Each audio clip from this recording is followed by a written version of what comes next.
Ooh. Okay, we're going through. I'm going to hold the door, Thank actually. you. Ooh. So much footage. So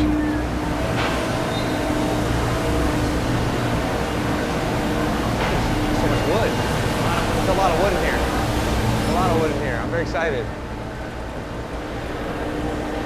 It's crazy. It smells so good. Wow, the beginning.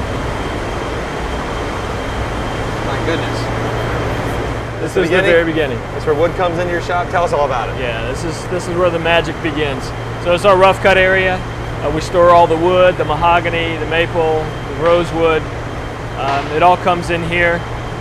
We'll grade it. You can see Rob over here. He's stacking some maple tops. Yes. So everything gets graded, cuts down to size. The mahogany here comes to us from South and Central America. We get some from Africa as well. Rosewood from all over the world. Yep. I believe these are Indian rosewood blanks. You feel that they're pretty dense. Oh my God. Nice tone. They ring like a bell too. You can't really hear it it here. No, you can't. Put this near my mic. Yeah, very, very bell-like. You hold it about a third of the way down, real lightly. We'll go upstairs where it's not as noisy. Oh my God. But anyway, so South and Central America, Africa for the mahogany. The maple comes to us from Great Lakes, Pacific Northwest, on through Canada. The rosewood, a lot of Indian rosewood, but we use Brazilian still. Wow. And some other South American So does all the wood come through here first before it goes into like Paul's private selection too? Or? Oh, absolutely, yeah. Everything starts here. Okay. And like I said, it'll be cut down to size and graded.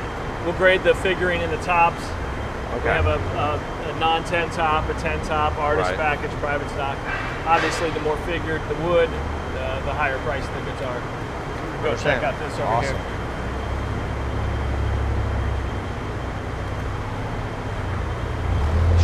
You can see these with the red and the blue together. Those are private stock tops. Oh, wow. They're being sorted for that. Yeah, you can see the flame in it. That's nuts. We can, we'll go into the vault later and I'll show you some really That's the fun part. Stuff that's come through. We're excited about the vault. Yeah, all the tops start off as 5/4, what they call 5/4 in the wood industry. It's 1 1/4 inch thick. Yep. That's for the nice violin carve. Much of that gets carved away, but still stays nice and thick in the center. Take some of this home with us. Here's some cool limba. Yep. It's black limba. Yeah, black limba. The black stuff I think is particularly beautiful. That is really cool. Wow, look at that figuring in there. Yeah, once that gets planed down, you can really see the grain. You see it coming through, yeah. Good God. Some mahogany neck blanks. Some S2 neck blanks.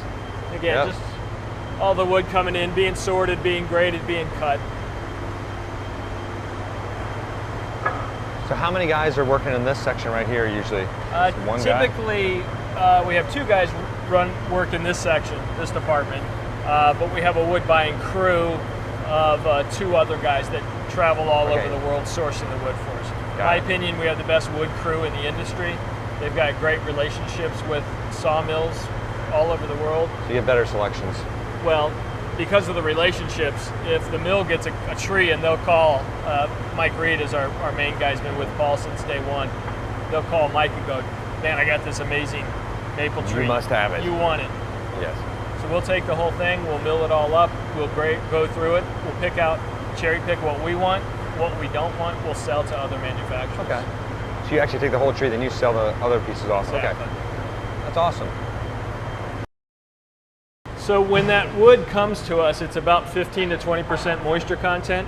Oh, okay. And we'll dry the necks and the bodies down to 6% moisture, and we'll dry the fretboards down to 2% moisture.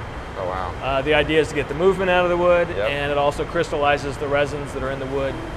Same reason a vintage guitar sounds so good. It's had 60, 70 years to dry out. We want to make sure the wood is nice and dry. We don't want to ship it filled with water. How long do you keep it in here usually? There's no set time. We have a little probe. We stick it. When it's ready to move forward, we move it forward. Typically, though, it's about 4 weeks for a neck or a body. Rosewood neck can be 8 weeks or more. Okay. So yeah, we have over $1 million in wood inventory drying at any given moment. So it's a big investment. That is a big investment. But it's one of Paul's kind of cornerstones of guitar building, you know, dry the wood. Okay.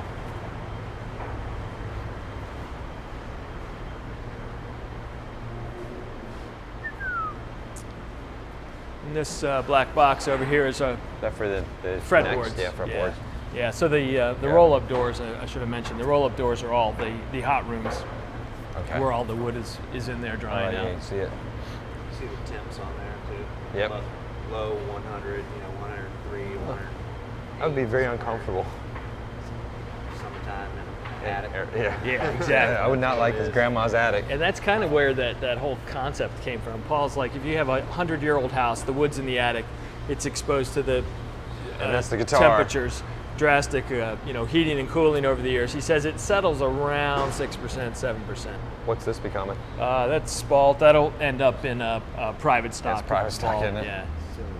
Yeah, I was like, that's Crazy. that's not an SE, is it? Yeah, that one Look at in that. particular is pretty beautiful. I know. I just want to touch it. Yeah, go ahead. It's pretty lightweight. It is light. It's smells really it's actually good, too. diseased wood. Is it? Is that what it is? Yeah. Yeah, 20. Whatever. It's a good It's start. only money. It's only money. Weird, huh?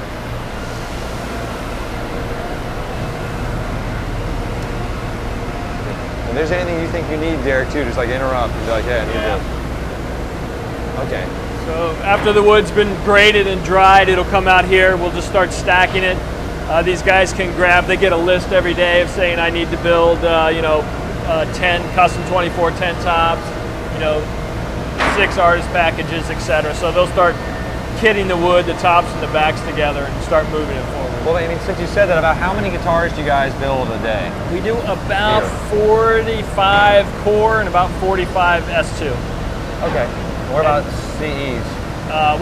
S2, CEs, both S2, ones. Yeah, okay. kind of all. So we're about 90 guitars a day. Good. It's not as many as people think, probably. Like, people probably think like you're building thousands of guitars a day or something. That's what we're it's still pretty small. That's impressive. We're number 3 U.S. guitar manufacturer, but compared to the other guys, we're still fairly small company. That's awesome. Yeah, That's really cool. and it's cool because it is still a small company, and Paul's still here every day, and there's interaction with Paul. It's like I can just bust in there and go, hey man, in '92 when you were doing blah blah, what did you do this? He remembers. It's nice. He's got a memory like nobody's business. I know. That's mahogany after it gets planed down. Yeah, it's pretty. Yeah, it's Now, what does this mean? There's a code, I'm not really sure. Okay. I think it's probably like 10 top or so. Yeah, it looks like a There's 10 like a top West there. Coast 10 top, East Coast 10 top, Cool. Awesome. West East Coast. We have a West Coast and an East Coast 10 top. So when we start the process, we take the top and we'll run them through the planer, make sure they're nice and flat, and then we'll run that center line, make sure it's nice and flat, and so we can start joining them together and glue them up. So we'll glue them up over here. So we use a normal wood glue, but it has a chemical additive in it. This little handheld thing with the green handle. Yep. That'll shoot a radio frequency into the wood. Takes about 15 seconds on either side to cure out the wood.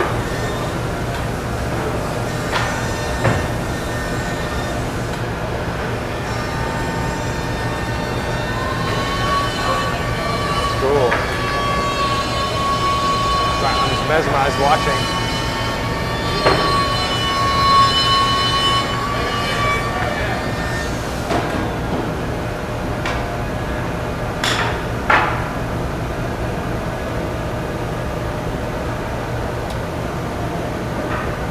So what was she hitting? She was hitting her foot on the pedal too. The pedal releases the clamps. Okay. So she'll step on it, it'll open the clamp. Wow.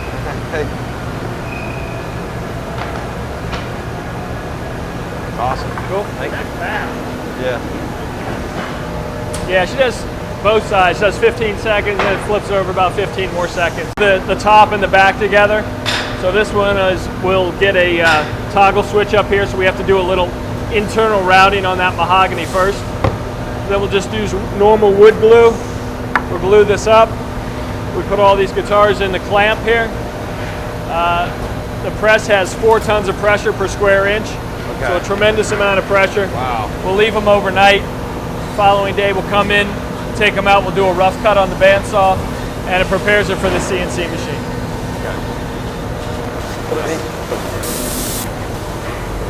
We typically start with the backs in the CNC machine. Got the electronics, cavity, the trem if it has it, the outline of the guitar, the belly carve. Takes about a half hour or so to do 2 guitars. Wow.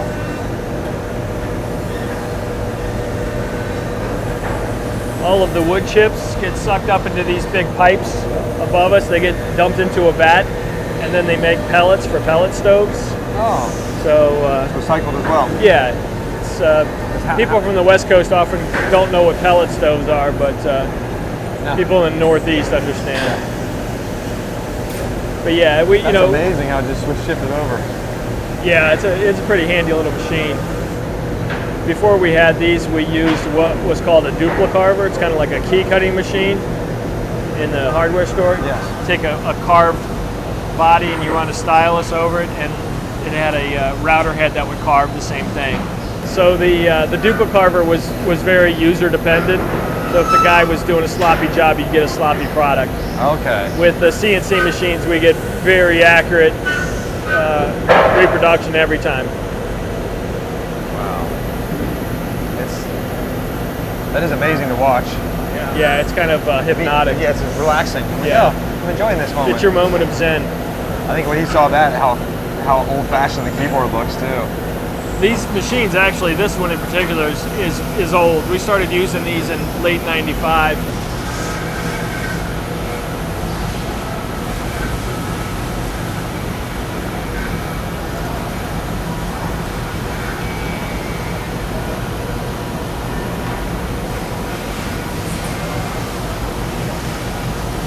And does everyone in the factory know what all those codes mean on top of it? They know what their portion of the code means. Okay. You know, the body guys know their section, and the finish guys know their section. And So those guys, like those guys and gals, they stay in that section. They don't ship people around. They do. They do. I mean, they don't.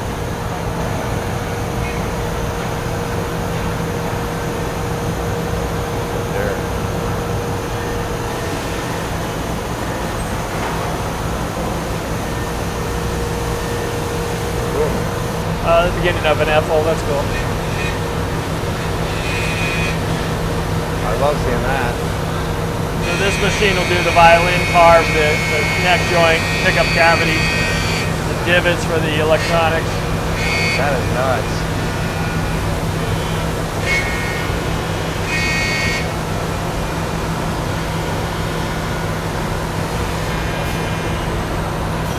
A lot faster. It's about a third faster than the other machines. We do our biggest sellers on this, so Custom 24, Silver Skies, 594s, etc. I wish it was running. The way it changes bits is really cool. Machine. It says all the top sellers.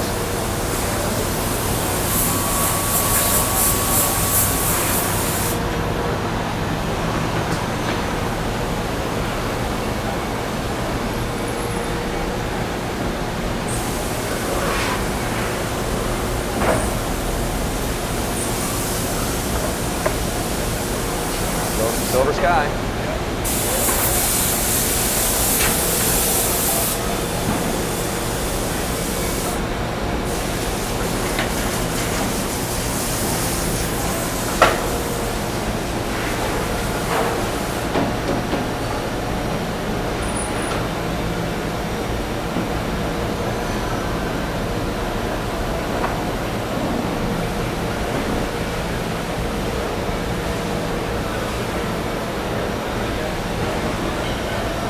Yeah. Wow.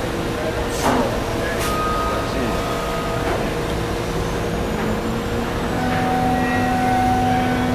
Like a kid in a candy store. Yeah, That's really cool. Yeah, so this drum rolls Yeah, I was around watching here, that. and then the arm picks it up over here. That is nuts. And like I said, it's It a is lot so quicker. fast. Yeah, it's a lot quicker than the other machines. Oh my goodness. That's unbelievable. People want their silver skies and they want them now. They do want their silver skies. Yeah. I want my silver skies. Yeah, no doubt. Come on, Clay. You have to hear me calling them one all the time, so. That's really cool. Wow. About a year ago or so, we started a second shift to try to keep up with the demand. So how long is the factory floor running then? Is it running like continuously? 16 hours a day. Yeah, 2 shifts. So once the guitars come off the CNC machine, everything else is done by hand. So we use that CNC machine just for a very consistent product that we can start with. It's kind of a blank canvas. Yeah, this is what people want to see. That's crazy. So as I mentioned, it takes about 6 to 9 months to train people how to do any of these jobs. This is where I first started in body sanding. I'd work on one guitar for 8 hours. And that was with the help of a trainer, you know, with a pencil saying, yeah, you're missing a scratch here, you're not keeping the violin carves getting blobbed out there. So it takes a long time to really build that critical eye. I can imagine. We have a person that does the job, and then we have a person that looks over that person's work. Okay. So we don't, rarely do we get to the end of the line and be like, oh, we've got a screwed up guitar. These are powerful sanders too. They are, yeah. Pneumatic sanders. We start with like 80 grit, which is really heavy. It removes all the cutter marks and scratches from the CNC. We go up to 150 grit, 220 grit, and end up at 320 grit. You can see everyone has an overhead light. Yeah. It's all about maintaining the shadows. Especially on a violin carve, it's PRS has a very distinct carve to it. It does have a carve. So you got to really train the eye to. This guy's working hard over there. Yeah. Follow me. They're going to necks. Machines for the necks. They go in and out of the machine about a half a dozen times before they're completed. So we'll take a neck. We saw in the rough cut area. It starts off at about a 3 1/4 inch piece of mahogany. Right. We'll dry it down to 6% moisture content. We'll bring it out here. We'll cut this out. We'll save it. We'll number the neck. You can see the number. And then this piece of wood that we've removed, we give it the same number. So we'll save that for later. We'll come back and we'll use that same piece of wood to glue the ears on. Oh. The ears don't really have any function except for the headstock shape, but they don't take any force from the tuners or anything like that. Okay. At this stage, we've carved a channel down the center. We've installed a truss rod. Truss rod is basically a turnbuckle. It's a steel rod. It has a threaded nut here and a threaded nut there. The hex nut is welded into place, so as you turn it, it spins the entire rod. It bows or flexes the neck, holds it really stable. We'll clamp that in with a piece of mahogany, flatten it out. We put a couple guide pin holes for the fretboard, and then the fretboard will lock into place. We use epoxy to glue that on. So when do we get to the part where you carve the neck on the back? After this is done, then we'll go in and we'll carve the actual carve. Do that by hand? And we'll do no, it's all on the machine. Okay. It gets sanded by hand once it's done. I think you can do that by hand at consistency. So here it's flattening out the heel. Okay.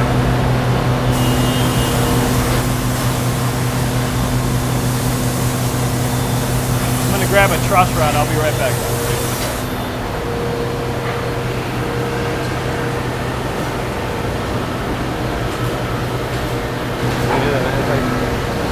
Maybe 40 cores. So this is an example of our truss rod. As I mentioned, it's steel rod, threaded nut. Yep. Just like that.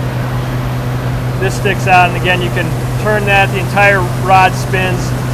It's we live on the Chesapeake Bay, a lot of sailing, so it's a turnbuckle that you see on a lot of sailboats. That's funny.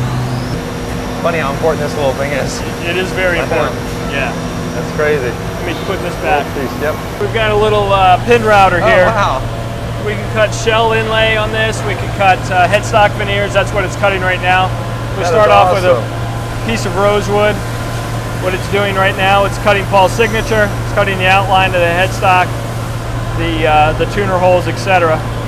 And then we'll run it through a thickness sander. And and it becomes so thin that this just falls away. This is what we have left. Do you mind? And that's what we will put on the face of the headstock. It's crazy. I like it. That's awesome. It's impressive. And on this machine, we also cut the bird inlay. So it starts off as a piece of shell. We put a little backer board on it just for some strength because it's pretty fragile. And we'll just put it in the machine and we'll cut the birds out. Try to maximize it as much as we possibly can. We use some power shell for artist packages, abalone, mother of pearl, different materials. Yeah, gorgeous material. Yeah, it's pretty neat. This the Powa is particularly colorful. The headstock veneer. We'll get the signature.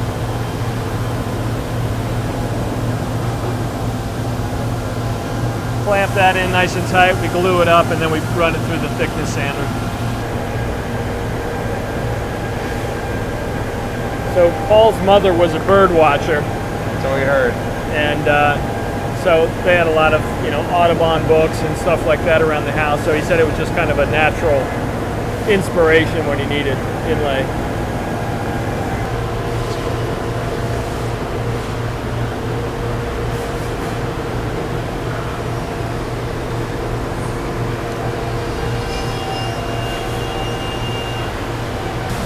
So we have these billets of aluminum that match the radius. He's working on a Silver Sky right now, which has a 7 1/4 inch radius. So he'll take the neck, he'll put a straight edge on it, make sure the fretboard's completely flat so there's no relief in the neck at all. He'll lay a piece of sandpaper down on that billet of aluminum, and he'll go ahead and he'll just finish off that radius.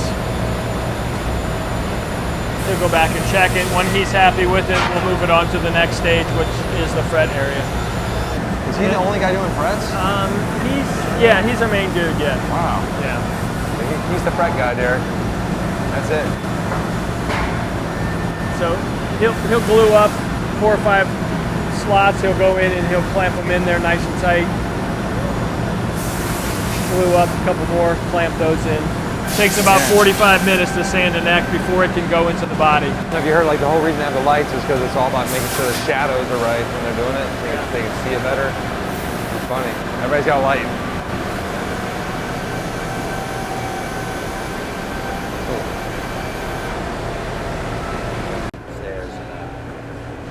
Multi-stage, so he'll stain in or apply this brown stain. He lets that dry out for a half hour or so, and then he'll come back and he'll sand that out. And now he's just cleaning up the binding a little bit, but he's already sanded it out. Yeah. Under promise and over deliver is always the best policy. It's so pretty. It's a maple neck, ash body, maple top. It's pretty. That's a beautiful piece of wood. Yeah. We can get put a brown or black grain filler in. Yeah, it's like a reverse filler. Yeah, it's awesome. I love that. Looks Y'all posted cool. one on Instagram the other day. I was like, that's a pretty guitar. It's a really It is thin really finish. thin. Super thin. That's Paul's big thing. So I love that. Our entire finished build now, so the base coat, color coat, and top coat, the entire build is thinner than what our base coat used to be 10 years ago. So, as I mentioned before, most of the time maple surfaces are stained, mahogany surfaces are painted. So this guitar, for example, we would stain the maple.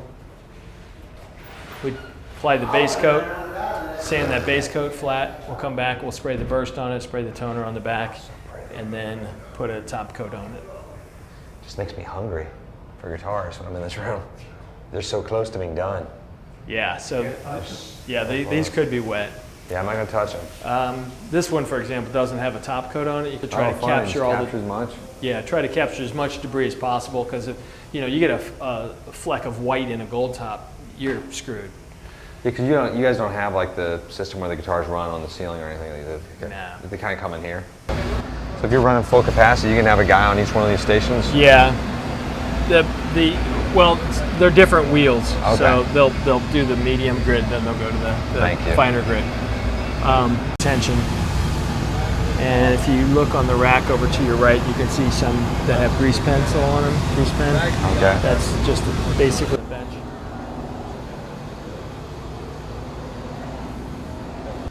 There you go.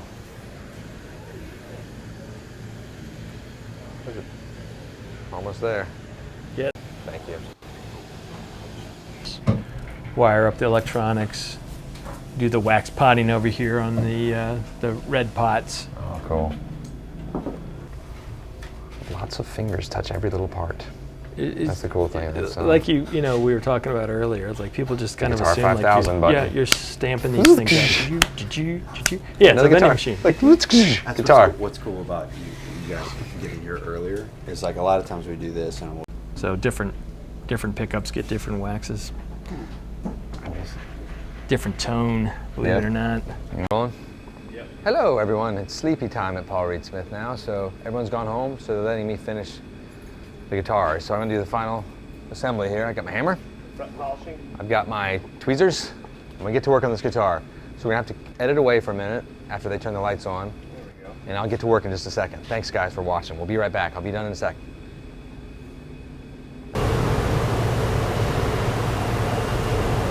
So this is the part we talked about in one of our previous videos where they actually take all the SEs out and inspect them and make sure they're ready and good to go. This guy's in charge of that at the end of the day, so give me the rest of it. Yeah, so the guys will pull out every SE. They'll look it over for the neck relief, make sure the nuts cut properly, the bridge is intonated, all the electronics work properly, there's no finish issues. They'll sign off on it, so everything has a hang tag. Every guitar you guys receive has a hang tag that these guys have signed. They'll box it up and ship it back out to you. Yep, and they're real people. They are genuine human Humans. beings. It's strange and scary.